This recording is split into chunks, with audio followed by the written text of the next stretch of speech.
Permisi Bapak, saya mohon izin untuk melakukan pemeriksaan pada genitalia Bapak karena tadi Bapak mengeluhkan adanya rasa tidak nyaman di sekitar selangkangan Bapak. Apakah Bapak berkenan? Jika iya, maka saya mohon izin untuk cuci tangan terlebih dahulu dan mempersiapkan alat dan bahannya. Baik Bapak, karena diizinkan maka saya mohon izin untuk cuci tangan terlebih dahulu. Persiapkan alat dan bahan. Jadi untuk pemeriksaan genitalia pria dan wanita ini ada perbedaan. Uh, Untuk pria, kita memerlukan sarung tangan dan juga senter karena nanti ada salah satu pemeriksaan yakni transluminasi dari skrotum. Dan untuk yang wanita nanti kita memerlukan spekulum yakni spekulum vaginalis untuk melihat bagian dari serviks dari wanita itu sendiri. Perhatikan ujung hingga pangkal penis, lalu beranjak ke kulit, distribusi rambut pubis, sudahkah pasien sirkumsisi, lalu temukankah fimosis maupun parafimosis.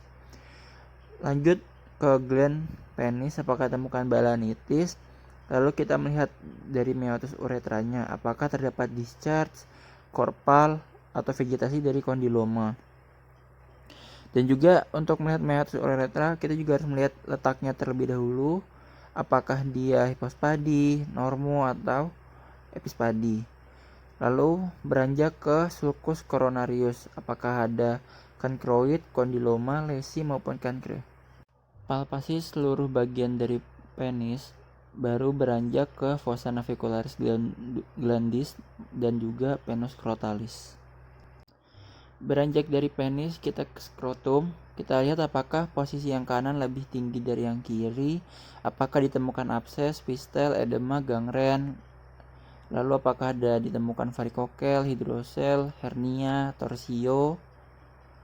Lalu setelah itu kita bisa palpasi mulai dari jumlah testisnya dulu, bagaimana kepadatan dari testis, apakah ditemukan nyeri.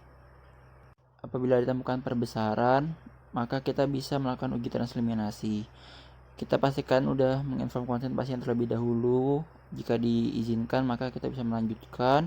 Lalu pastikan ruangan yang kita gunakan tuh sudah gelap dan siapkan senter di belakang skrotum.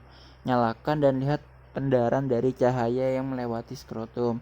Jika terdapat cairan serosa, maka pendarannya akan berwarna merah. Jika adanya massa dan darah, maka pendarannya negatif atau tidak begitu berpendar.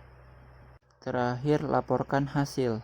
Untuk pemeriksaan genitalia wanita, kita akan melakukan 2 kali pemeriksaan, yakni pemeriksaan eksternal maupun internal. Untuk pemeriksaan eksternal sendiri, kita harus menginspeksi bagian-bagiannya, labia minor, klitoris, meatus uretra, introitus vagina.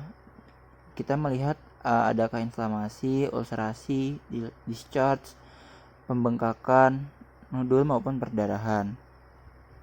Setelah melakukan inspeksi, kita beranjak lakukan desinfeksi pada bagian genitalia eksternal, lalu kita palpasi dari bagian kelenjar Bartolini dengan cara jari telunjuk berada di posterior ujung introitus vagina, lalu jari jempol berada di labia major dan kita menekankan apakah ditemukan tanda nyeri atau tidak. Ya, setelah pemeriksaan genitalia eksterna, kita beranjak ke pemeriksaan genitalia interna. Nah, di sini kita memerlukan alat yang disebut spekulum, yaitu gambarnya. Ya, spekulum ini digunakan untuk menginspeksi bagian serviks dan uterus. Untuk pemasangan spekulum sendiri, kita memerlukan jari 2 dan 3 pada tangan kiri kita untuk membuka introitus vagina.